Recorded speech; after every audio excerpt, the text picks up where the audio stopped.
All right, next up, again, probably one of my favorite topics to hit on is the good buddy Jimmy Kimmel.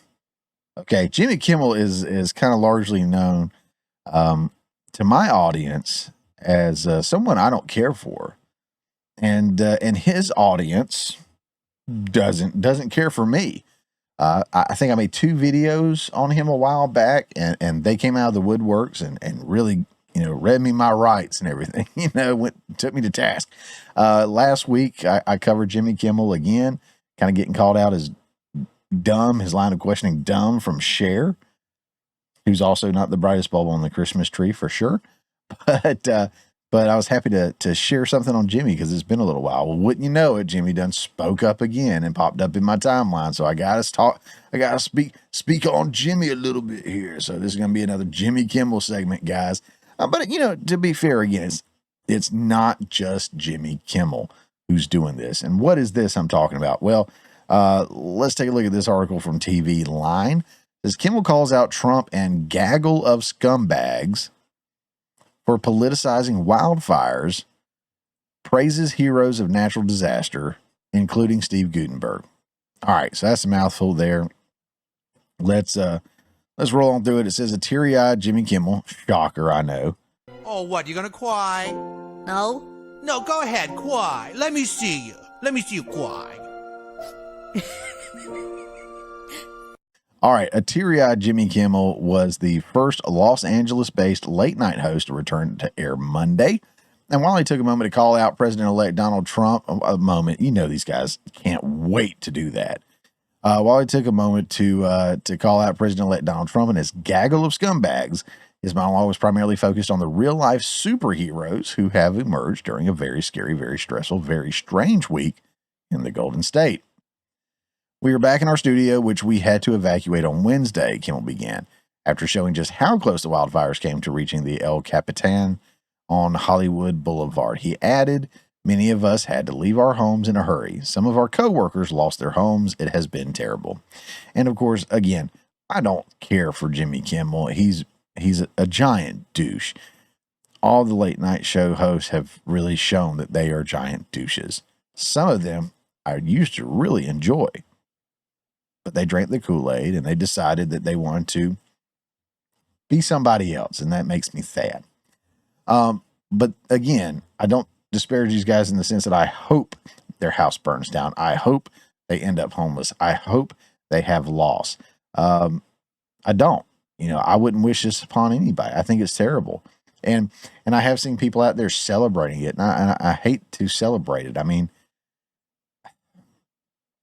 not to celebrate it again, but I think when something like this happens and it does affect the people that it does, it puts things in a different perspective. Like you look at how the people in Florida, Georgia, the Carolinas, and Tennessee have been treated for the hurricane relief versus and the coverage and everything. Again, I say the coverage because not a lot of coverage of the Georgia folks, and I know because I work in insurance, there's a lot of places in Georgia that got hit really bad. People living in tents, but you don't hear about Georgia that much. But California is getting widespread coverage, and again, it kind of reflects that contrast is a little shocking, a little bit. Now, I don't mean shocking as in like we're shocked, but it's shocking as in like hot cold shock. You go from one extreme to the next. It's like, okay, we're going to give you guys some money. Good luck. Bye bye. And over here, oh, we're going to make sure all this is rebuilt. We're going to do all this. And again, I don't wish any evil on anybody. I don't wish any of this on anybody. But I always look for the good to come out of it. And I think some good will come out of it. I think people will see that there is the stark difference of attention, funding, and whatnot put towards it. And then situations like this where you have the hypocrisy, I think people will see it. And I'm hoping to call it out right now and, show it to the world. So I'm going to keep going here a little bit. I'm just going to scroll down here. And of course, it's right after he gets started. He goes after Trump because that's what he does. Let's see. Families, friends, colleagues, neighbors whose houses burned down. And the truth is, we don't even know if it's over. We had 100-mile-per-hour winds fueling this nightmare. As of tonight, the winds are back. And I think I speak for all of us when I say it has been a sickening, shocking, awful experience, but has also been in a lot of ways, a beautiful experience because once again, we see our fellow men and women coming together to support each other. People who lost their own homes were out volunteering in parking lots, helping others who lost theirs.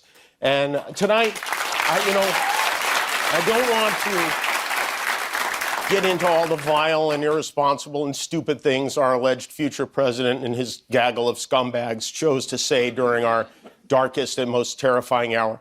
The fact that they chose to attack our firefighters, who apparently aren't white enough to be out there risking their lives on our behalf. So Trump and so many people, including myself, we called out the opportunities that were missed. We called out the mistakes. We called out, the DEI. Look, DEI is not a good thing, guys. If your workplace can be diverse, equitable, and inclusive, and all this and that, that's great. That's fine. But a lot of times with the DEI, what happens is you're not hiring the best of a crop of people. You are not able to hire the best of another crop of people, so you can take another group of people that are maybe not the best.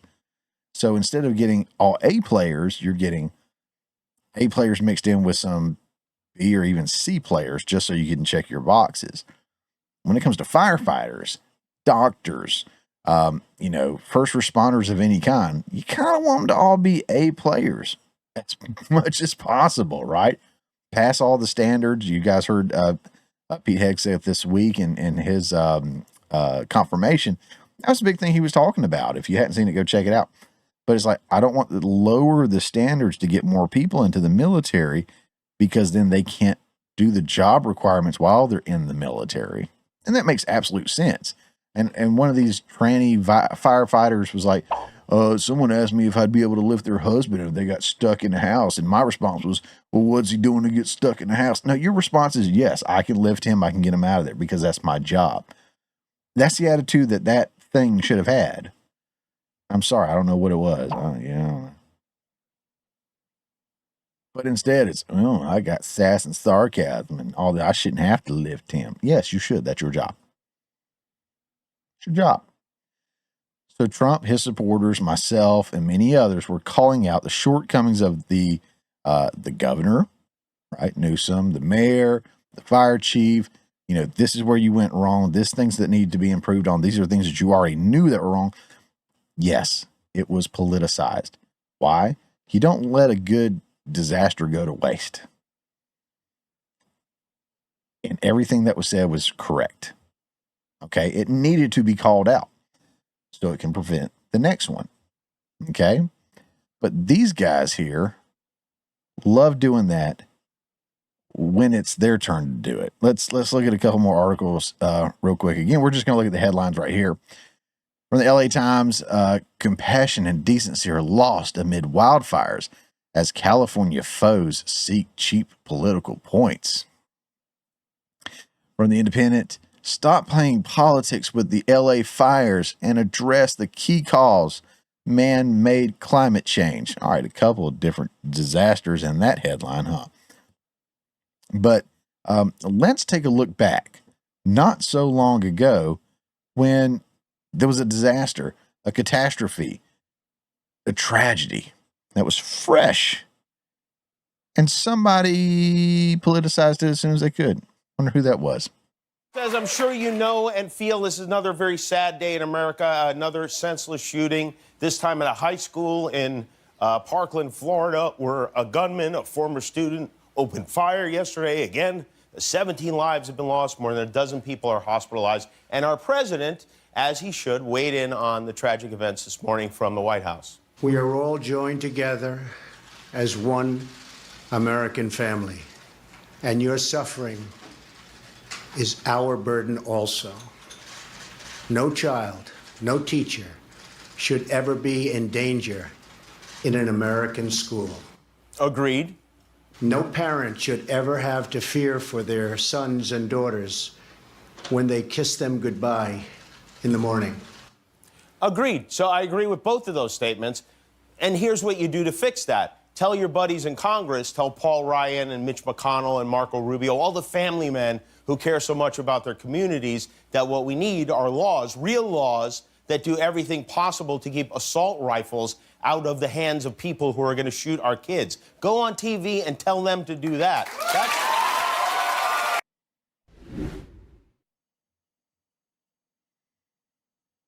You heard it. And of course, again, it's not just Jimmy Kimmel. They all do that. And they will all bitch and moan when it's something they care about. Oh, don't politicize it because it's Democrats. If it needs politicizing, it needs to be talked about, it needs to be talked about. Here's the thing. We already have laws in place that limit who can buy firearms, who can possess firearms. I mean, you know, it was not too long ago, who was it? The son of the president of the United States illegally purchased a firearm. Your guy. And then he was pardoned by daddy. Your guy. So obviously you guys don't care about following the law with firearms, right?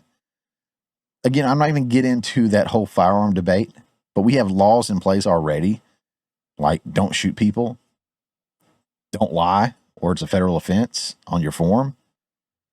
Don't, you know, there's already checks and balances and things in place. People don't follow the law.